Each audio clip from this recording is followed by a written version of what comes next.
I know you've tried to get me to write a book, keep trying to tell me I need to write one. And I keep telling you, we'll get there. Give me time. Right. So, why was it Love Mondays first? How did that, you said you always had it on your bucket list to write a book, but why was your first book? What was the kind of impetus behind that? Is there a story that, You know what? Like I started doing this podcast, right? And I got inspiration from you. I started doing, amateur podcasts compared to your podcast, but it was I started interviewing people to say, how do they love what they are doing? I tried to find people who just really inspired me. And somehow the name became Love Mondays. Like I actually don't even know how I came up with that name. But for me, it signifies Monday's the start of the work week. So how do we love Monday and every other day? And then it naturally became, okay, I've interviewed 15, 20 people, including yourself. I kind of like that as a title of a book. And I just started working towards it. So it's not like it was some grand plan. It just kind of evolved into this one. And there's something about just Love Mondays that just people understand right away what you're talking about. so let's talk FP&A for a minute. You think most of the people you worked in finance and FP&A that you worked with were loving their Mondays? What was your take of kind of, as you look back over your career? No, it's all over the board, right? Like I've met FP&A people who just love their job and that's all they wanted to do. And, they love Monday and every other day. I've also loved FP&A folks who were mailing it in. It's mail in Monday and mail it in Friday, and they didn't like it. And you going deeper into that question, our attitude has a huge impact on whether we love our jobs, whether it's a teacher, an FP&A person, whether it's an FP&A person in corporate, whether it's, an FP&A person who works with marketing or sales. I think that attitude plays a big part of it. Yeah, I agree with you. And I have a follow-up question to that. But before you get there, you mentioned how, some people hate Monday and every other day, and some people love their job. I worked with the guy. Every Friday, he'd check out early. And every Monday, he'd show up late. And he would always go, yeah, Friday Tyler hates Monday Tyler. And so, kind of that, like, he'd drag you in and just like, why am I here? And it always kind of made me laugh. But at the same time, I was like, yeah, don't want to be that way. And so that was the first. And, second thing is you mentioned attitude. And we can control our attitude. We can't control what happens to us. But how much do you think loving a job is attitude versus, hey, you have to find the right fit for you? Like there's a right career or maybe a couple right careers. Kind of, what's your thought on that? Yeah, no, I think they're both important. And I'd say attitude is, to me, if I was to put a number, it's at least 50% of the battle to say, am I bringing an attitude that, yes, I can enjoy my job, I can love my job, I can make an impact. The second half is really the environment you're in. So again, going back to my experience, my first job, Hitachi Data Systems, good company, but the accounting team was very much busy at month end, not busy during the middle of the month. And there wasn't any drive to get better. It was just like, here's how we do it. And I actually didn't like my job. Like I still had a pretty decent attitude. I learned a lot, but then I got stagnant. Whereas I went into the next role, which was craft. And, it was just a culture of, okay, let's learn more. Let's grow more. The leaders actually actively helped you get to places you couldn't get, like public speaking. So I think they're both important. Attitude, I honestly think you can if you have a bad attitude and even a fantastic culture, it's not enough to unlock potential. But if you have a great attitude in a great culture, to me, that's nirvana. How much of a role does your boss play in all this? I mean, let's talk culture for a minute. A lot of people say you don't leave companies, you leave bosses. But at the same time, we join a career because that's something we're interested in. So what role does that play? I think your boss, your manager plays a huge role. And at the same time, like I've been in many roles where, okay, my manager is not interested in developing me and they're busy with other stuff. And what I did in those circumstances, I didn't quit immediately. I said, okay, is there anyone else internally or externally I can use as a mentor, coach to help me? And so, yes, it was important. And I loved a lot of the roles where I had phenomenal bosses, but I've had many who would, especially once I got to the senior director level, CFO had no time for me. Like I had to figure out my own ways to develop. So yes, it's important, but I would say the culture of an organization to me is actually more important than your direct manager as you go up the ladder. right? I'd say more junior, like if you're an analyst or manager, like if you're very junior, I think it's very important to have a boss who invests time with you, spends time with you. But as you grow, there's many other ways to get that development. I was going to challenge you, and then you said in later roles, and you elaborated on that, and I can agree with that. I think early on, manager is critical, especially right out of college. Those first couple roles, it can really help teach you as you're trying to get comfortable and realize that you can have mentors beyond your boss. But as you move up the ladder, for sure, you can get mentors elsewhere. Obviously, if you're in a toxic environment, that's a different story with the boss. Yeah, There's 100% kind of agree. two different. There's bosses that take an interest in you and develop you, and those are huge for your career. And then there's the ones that it's just an unhealthy environment. They don't treat people well. And that environment doesn't matter if you're junior or senior. You generally just want to get out of that environment. Yeah, Paul. And so you didn't ask me this question, but I'll ask myself. So one thing I've learned is if I was to rewind as back to Ron when he had hair and is an analyst, Wait, you had hair? Do you have a picture? I would actually invest a lot more time in networking and meeting people in the industry, because I did get to periods where I had a toxic environment or a toxic boss, but I felt stuck. So if I was to rewind, letter to my younger self, so to speak, I would actually invest in, okay, how do I build a foundation of people and a network where if I get into that situation, I feel like I can move to a better situation. Do you know what I mean?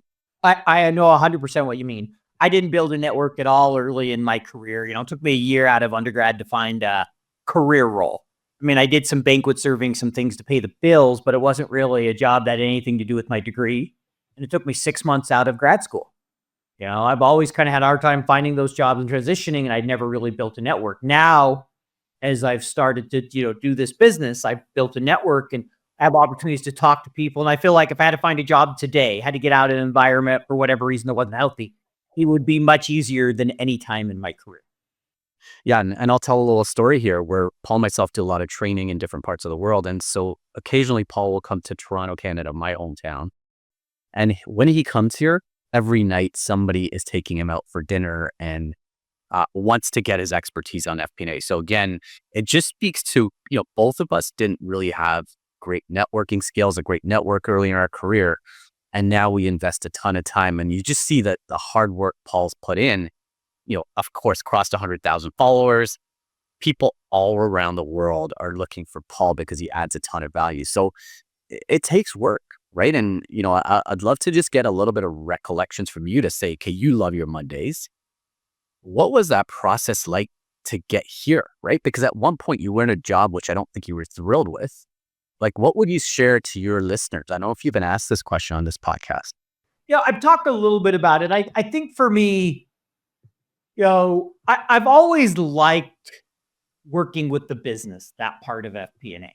The part that's always been hardest for me is either been, unhealthy environments or feeling like I got to work 24/7 with the stress of to meet others' needs, to meet others' demands. It feels different if I'm working long hours and it's my own business. I'm building my own thing. I enjoy that more. So I think for me, those were the parts that were always tough in FP&A. I still had a boss that one time said, and then we'll get back to a question. He commented that FP&A is kind of like investment banking for corporate finance, and that a lot of people get burned out and go elsewhere. Because budget season, all those things can be long hours. And I'd hit that point where I was unhappy, not the work. I had great relationships, a lot of people I liked. There was a lot of projects I worked, but it was an unhealthy environment, and they expected you to be on 24/7. So for me, it came down to, LinkedIn was a way to find a job, as I've shared before. And over time, I started to get enough opportunities as I built a following that I felt like I could turn it into a business. Never planned on starting a business. And then I just kind of went for it. I said, okay, I got enough runway that I could either work for a company and continue to work for somebody else or kind of control my own destiny. I'm like, there's really no more risk here. I could be laid off tomorrow. I got enough runway to last a while. Why not give it a try and learn? I'm sure I'll be able to find a job if it fails, because I'm focusing on network and building and talking to people and being kind of, out in the community about FP&A. And so I found, today I love it. There's a lot of exciting projects I have. Just like any job. Do I love every day? No. Are there times I'm like, okay, I want less hours? Yes. Are there things where I'm like, okay, I need to manage things better? Of course, that's just life. But, I love the conversations I get to have and love a lot of the things I do. Fantastic. So I'm curious, I want to get your take. I mean, do you feel like FP&A, for a career, a lot of people kind of get burned out there, that the hours are just often too demanding in the career? I know you have a story you share in your book a little bit about this toward the end of your FP&A career. FP&A for me was a massive positive turning point. So I never want to put FP&A in a negative light. I went from, again, doing this accounting job, which I was crazy busy at month end, and then it's really boring, and I was clock watching the rest of the Sure. month, which that's another signal. If you're ever watching the clock, it's time to look at something different. Yeah, been My there. I opinion. know what you're talking. My opinion. Then I went to FP&A and it exposed me to a whole new world, right? Working with marketing, working with sales, working with operations, being able to express myself better. So I think I owe so much to the brilliance of FP&A roles. But I remember when I was transitioning out of one of those roles, the person came in and said, "Hey, tell me what an average day in your life of FP&A is." And I literally laughed out loud. So I was like, there is no average day in FP&A. And when you get through month end, you got a lineup of marketing and sales and operations people waiting to talk to you. And then you got back to a forecast and you're putting in the long hours and you're up till midnight or maybe even later getting this together. And you might present a scenario and this president of marketing and sales don't like it and they throw it in the garbage, and you don't necessarily get that credit that you're putting in all these hours and times. There's an unsung hero component to FP&A, which I think also toughens you. So as I reflect on it, I got to the point where I think it was like, I'm not sure if this is a story you were thinking about, but it was like 11 p.m. during COVID. I'm building a budget. The rest of the finance directors were yelling at me because I was consolidating it. The system wasn't working, so we had to manually put the presentation together. We had the presentation the next day and we weren't at target. So if you put all these X's beside it, it was a disaster, right? Anyway, long story short, we got to the meeting. We ended up pulling it together like most teams are able to do. Sacrifice my family time, sacrifice my personal time. And the meeting did not go exactly that well. Was it my fault? No. There's many combinations of things that led there. So I think for me, it's like that people expect FP&A and finance people to just put in those long hours and it just becomes normal, right? I remember another time where I was a director and my two analysts were in the office until midnight. I was trying to support them. We couldn't get something to tie. I was literally telling them, plug it because I'm done. I'm done. And so I always say, like, if your FP&A role or finance goal role gets to that point where you're just done, I think that's where the burnout happens. It's like, how do we draw those lines earlier in our career, right? And I think me and you've probably both made the same mistake. Like my wife always tells me, I missed a lot of my kids' early childhood, right? Like I missed events and things like that. And I had to do it for various reasons, but I also probably had a choice in there. So I think for me, again, back to our conversation, it's around taking more control, being more intentional with what we do, and taking the beauty and brilliance of the FP&A role, but also saying there's another side to life, and we can control it. Does that kind of help? Yeah, I think so. And I agree with you. I still remember was lucky enough for about a year. I've had some FP&A roles where they weren't that demanding in the sense of a lot of late nights. I've had other times where it's been absolutely crazy.